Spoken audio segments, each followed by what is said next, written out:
नमस्कार दोस्तों, आज मैं आपको पितृपक्ष की कहानी सुनाने जा रही हूँ। प्रेम से बोलिए पितृदेव की जय हो। एक समय की बात है, एक गांव में एक साहूकार रहता था। उसका एक बेटा और एक बेटी थी। बेटे का नाम गुदो और बेटी का नाम गुदी थी। उसके माँ बाप का श्राद्ध आया तब बेटा बोला, मैं तो गया श्राद्ध करने जाऊंगा। अपनी औरत से बोला, तुम मेरी बहन को 16 दिनों तक रोज बुलाकर जिमाना।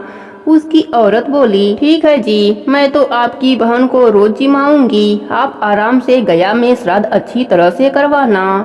अब बेटा तो चला गया। उसकी पत्नी अपने ननद को रोज बुलाती और घर का सारा काम करा के रोटी दे देती। जब उसकी माँ बाप का श्राद्ध का दिन आया तो भाभी अपने ननद को बुलाने गई और बोली, पेड़ हिले तो आना और पत्ता हिले तो मत आना। अब पेड़ हिले नहीं और बहन व उसके बच्चे जिमने गए नहीं।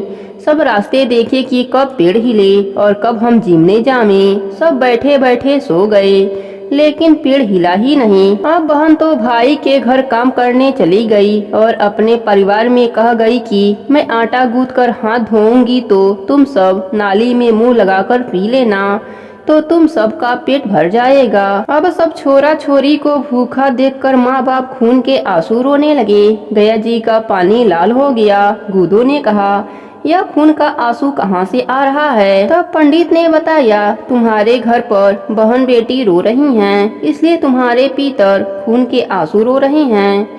गुदो मन में समझ गया कि मेरी औरत ने हमारी बहन को रुलाई होगी। जब वह घर आया तो आते ही बोला, मेरी बहन को रोज बुलाती थी? तो उसकी औरत बोली, हाँ बुलाती थी। तब भाई बहन के घर गया और पूछा, तुम जिमने आती थी? तब वह बोली कि मेरी भौजाई तो न्योता दिया कि पेड़ हिले तो आ जाना और पत्ता हिले तो मत आना, तो हम सब जिमने नहीं आए। मैं काम करने रोज आती थी। तब भाई ने यह बात सुनी तो उसे बड़ा क्रोध आया। घर आया तो औरत से बोला, तेरे पीहर में आग लग गई है, सो तुम उनके लिए खाने का सामान बांध दे। अब औरत ने इतना सुनी तो गाड़ी भर के सामान बांध दिया और अपने छोरा को साथ में भेज दिया कि तुम देखना यह सामान बुआ के घर जा रहा है कि मामा के घर। भाई ने सारा सामान बहन के घर उतरवा दिया और ससुराल गया। वहाँ बोला कि आपकी बहन की तबीयत खराब है। सो ब्राह्मण बोला है कि इसका पीहर वाले आए तो मुंह काला करके आए और गधा पर बैठकर आए तो उसकी तबीयत ठीक हो जाएगी। अब माँ बाप भाई सोचे कि इस तरह से जाऊंगा तो उसकी तबीयत ठीक हो जाएगी। अब वो गधा पर सवार होकर गए तो बेटी कुछ पीस रही थी और बोल रही थी, सास ससुर के साथ ननद भी मर जाती तो कितना अच्छा होता। तब तक उसका पति आ गया और बोला, मेरे सास ससुर और साला मर जाते तो कितना अच्छा होता। दोनों अपने में चिल्लाने लगे। इतना में गधा पर सवार होकर काला मुंह करके उसके पीहर वाले आ गए। तब गुदो बोला, देख मेरी माँ बाप का मुंह काला या तेरी। उसकी पत्नी ने सब सवारी देखी तो वह सब समझ गई कि यह तो मेरे आदमी का चालबाजी है। वह अपने पति से माफी मांगने लगी। तभी से बेटी बहन को रुलाया नहीं जाता है और बेटी बहन को भर पेट जिमाया जाता है। इस कहानी को कहने सुनने से पितरों की कृपा मिलती है। प्रेम से बोलिए पितृदेव की जय हो।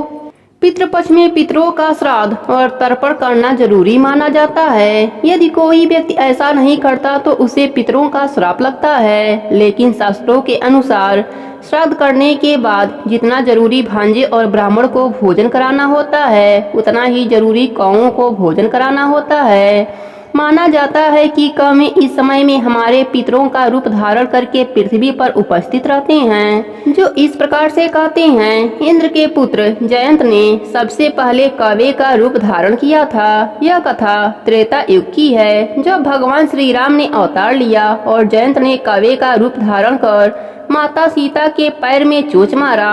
तब भगवान श्री राम ने तिनके का बाण चलाकर जयंत की आंख फोड़ दी थी।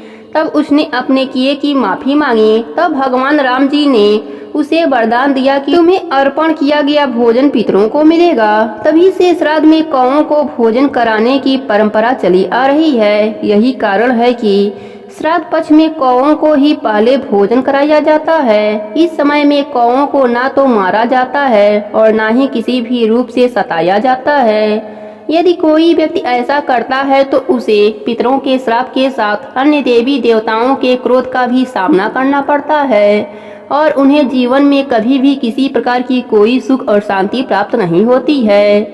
कौओं के अलावा गाय और कुत्ते को भी भोजन कराया जाता है। दरअसल मान्यता के अनुसार जब युधिष्ठिर की मृत्यु हुई तो कुत्ता भी उनके साथ स्वर्गलोक को गया था। तब से हिंदू धर्म में ऐसी मान्यता है कि अभी भी कुत्ता मृत आत्माओं के साथ स्वर्गलोक को जाता है। इसलिए ऐसा माना जाता है कि घर के आसपास आए कौओं को, गाय को और कुत्तों को भोजन कराने से हमारे पितर खुश होते हैं और उनकी कृपा बरसती है।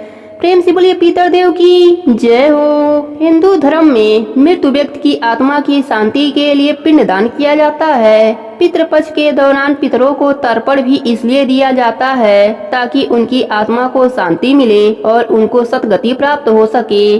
कहते हैं एक बार जो व्यक्ति गया जाकर पिंडदान करता है उसे फिर कभी पितृपक्ष के दौरान श्राद्ध या पिंडदान करने की जरूरत नहीं पड़ती है। गया जी के पीछे की एक पौराणिक कथा भी है। एक बार ब्रह्मा जी सृष्टि की रचना कर रहे थे। उस दौरान उनसे असुर कुल में गया नामक एक असुर की रचना हो गई। असुरों के संतान रूप में पैदा नहीं हुआ था, इसलिए उसमें असुरी प्रवृत्ति नहीं थी। वह देवताओं का सम्मान और आराधना करता था, लेकिन उसके मन में एक खटका हमेशा लगा रहता था। वह सोचा करता था कि भले ही वह सख्त प्रवृत्ति का है, लेकिन असुर कुल में पैदा होने के कारण उसे कभी सम्मान नहीं मिलेगा। इसलिए उसने सोचा क्यों न अच्छे कर्म करके इतना पुण्य अर्जित किया जाए कि उसे स्वर्ग मिल जाए। गयासुर ने कठोर तप से भगवान विष्णु जी को प्रसन्न कर लिया। भगवान ने वरदान मांगने को कहा। तब गयासुर ने कहा कि हे प्रभु, आप मेरे शरीर में वास करें। जो भी मुझे देखे उसके सारे पाप नष्ट हो जाए, वह जीव पुण्य आत्मा हो जाए और उसे स्वर्गलोक में स्थान मिले। भगवान विष्णु ने प्रसन्न होकर उसे ऐसा ही वरदान दे दिया। भगवान से वरदान पाकर गयासुर घूम घूम कर लोगों के पाप दूर करने लगा। जो भी उसे देख लेता उसके पाप नष्ट हो जाते और वह स्वर्गलोक का अधिकारी हो जाता। इससे धर्मराज जी की व्यवस्था गड़बड़ा गई। कोई घोर पापी भी गयासुर का दर्शन कर लेता तो उसके पाप नष्ट हो जाते और वह स्वर्ग मांगने लगता। धर्मराज जी को हिसाब रखने में संकट हो गया। धर्मराज जी ने ब्रह्मा जी से कहा, अगर गयासुर को ना रोका गया तो आपका संविधान समाप्त हो जाएगा, जिसमें आपने सभी को उसके कर्म के अनुसार फल भोगने की व्यवस्था की है। पापी भी गयासुर के प्रभाव से स्वर्गलोक को भोगने लगता है। ब्रह्मा जी ने उपाय निकाला। उन्होंने गयासुर से कहा कि तुम्हारा शरीर सबसे ज्यादा पवित्र है, इसलिए मैं तुम्हारी पीठ पर बैठकर सभी देवताओं के साथ यज्ञ करूंगा। गयासुर काफी धार्मिक प्रवृत्ति का था। उसकी पीठ पर यज्ञ होगा यह सुनकर वह तुरंत तैयार हो गया। ब्रह्मा जी ने सभी देवताओं के साथ पत्थर से गयासुर को दबाकर बैठ गए। इतने भार के बावजूद भी वह अचल नहीं हुआ और वह घूमने फिरने में भी समर्थ रहा। देवताओं को चिंता हुई तो उन्होंने आपस में सलाह किया। इसे श्री विष्णु जी ने वरदान दिया है, इसलिए अगर श्री हरि भी देवताओं के साथ इसके पीठ पर बैठ जाएं तो गयासुर अचल हो जाएगा। सभी ने विष्णु जी से प्रार्थना की कि श्री हरि भी उसके शरीर पर आकर बैठ जाएं। श्री विष्णु जी ने देवताओं की प्रार्थना सुनी तो उन्होंने सभी देवताओं के साथ गयासुर के पीठ पर जाकर बैठ गए। जब गयासुर ने सभी देवताओं को अपने पीठ पर बैठा देखा तो गयासुर ने कहा, आप और मेरे आराध्य श्री विष्णु जी के मर्यादा के लिए अब मैं अचल हो गया हूँ। घूम घूम कर लोगों के पाप हरने का काम बंद कर दूंगा, लेकिन मुझमें श्री हरि का आशीर्वाद है, इसलिए वह व्यर्थ भी नहीं जा सकता है। इसलिए श्री हरि जी से उसने प्रार्थना की, हे विष्णु जी, आप मुझे पत्थर की शिला बना दीजिए और यहीं स्थापित कर दीजिए।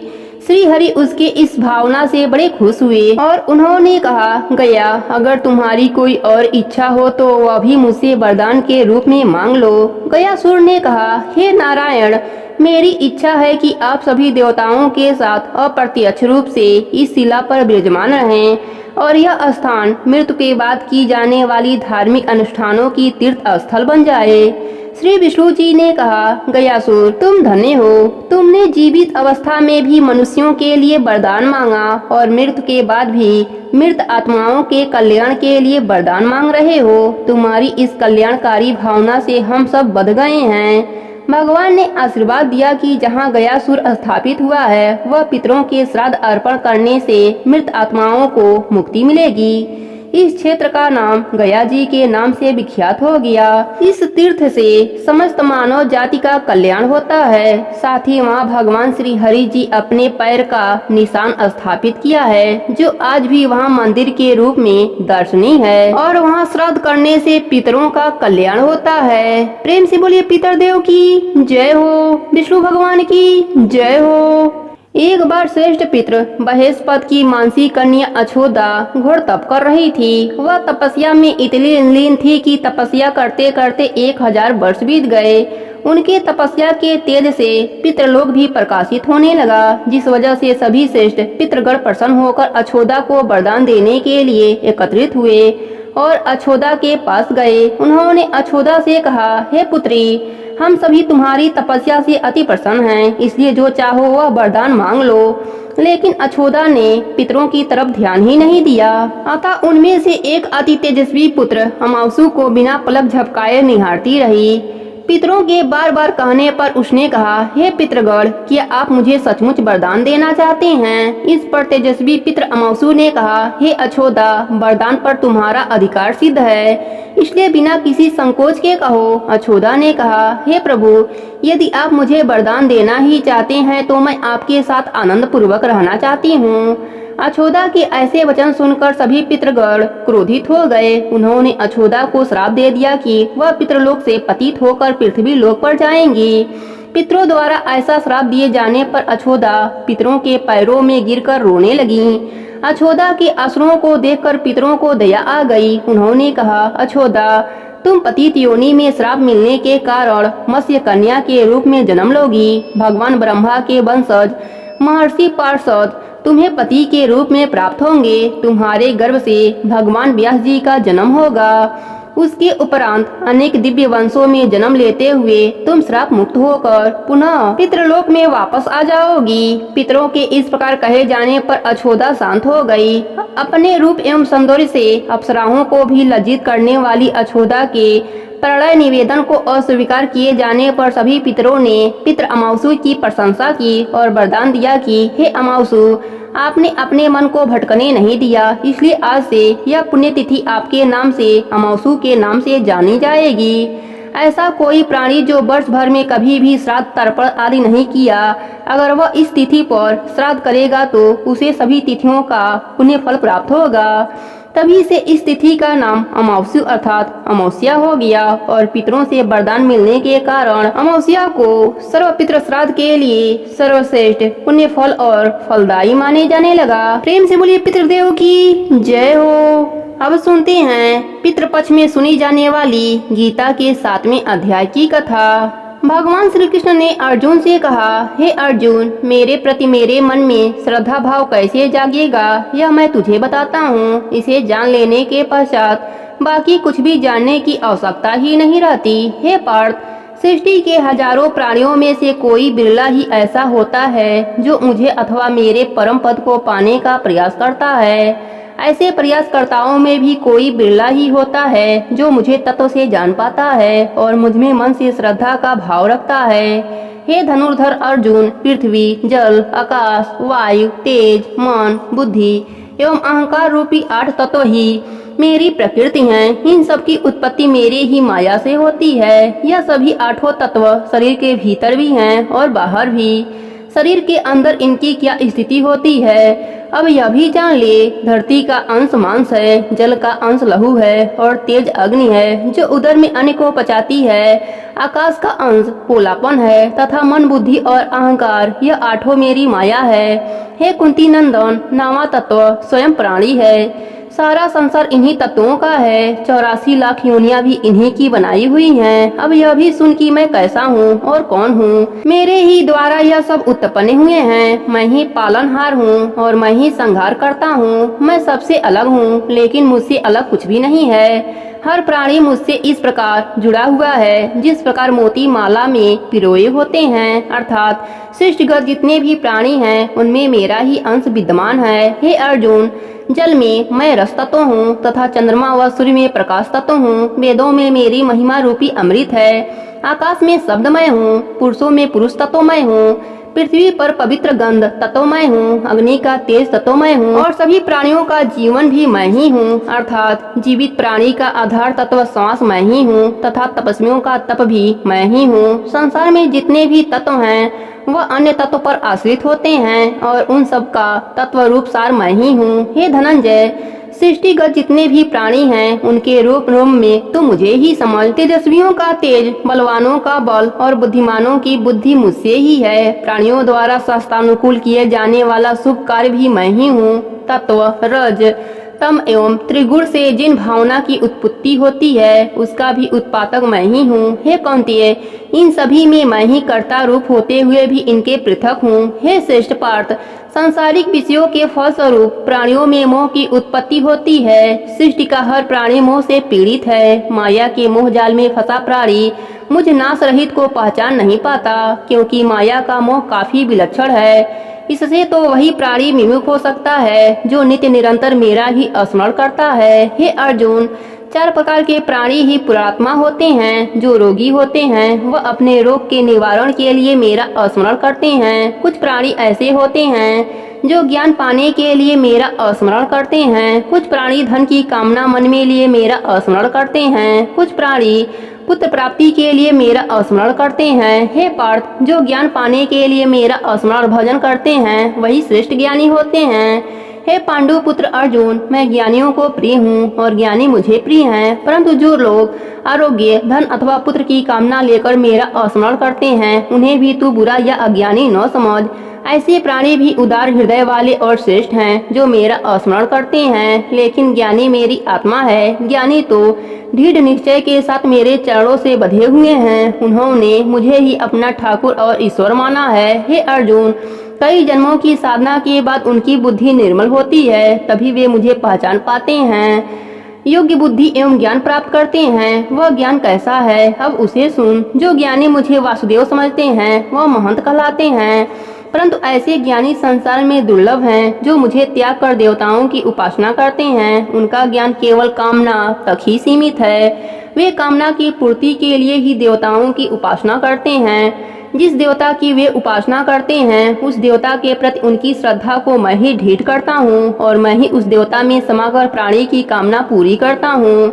देवता द्वारा दिया गया वर नित्य अविनाशी नहीं है। जो प्राणी जिस देवता को पूजते हैं वे उसी देवता के लोक को प्राप्त होते हैं, लेकिन मेरे भक्त परमानंद अविनाशी पद को प्राप्त होते हैं।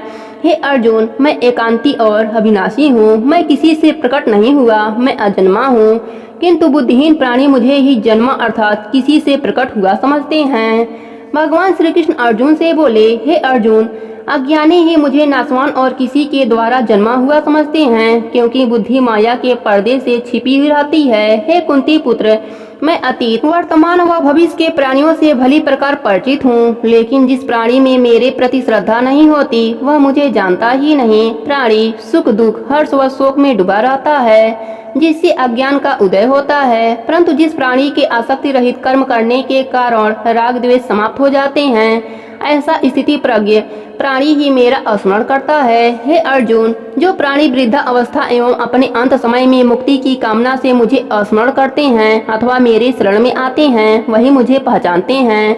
जो प्राणी मुझे अध्यात्म एवं कर्मकर्ता के रूप में जानते हैं वह प्राणी इस भाव से जानते हैं कि अधिदैव, आदि यज्ञ आदि भगवान वासुदेव ही हैं। जिस प्रकार मेघ, धूम, जल तथा हिम आदि सभी जल के प्रारूप हैं, ऐसा शांतचित एवं ज्ञानवान प्राणी ही मृत्यु के समय मेरा स्मरण करता हुआ मेरे धाम को प्राप्त होता है।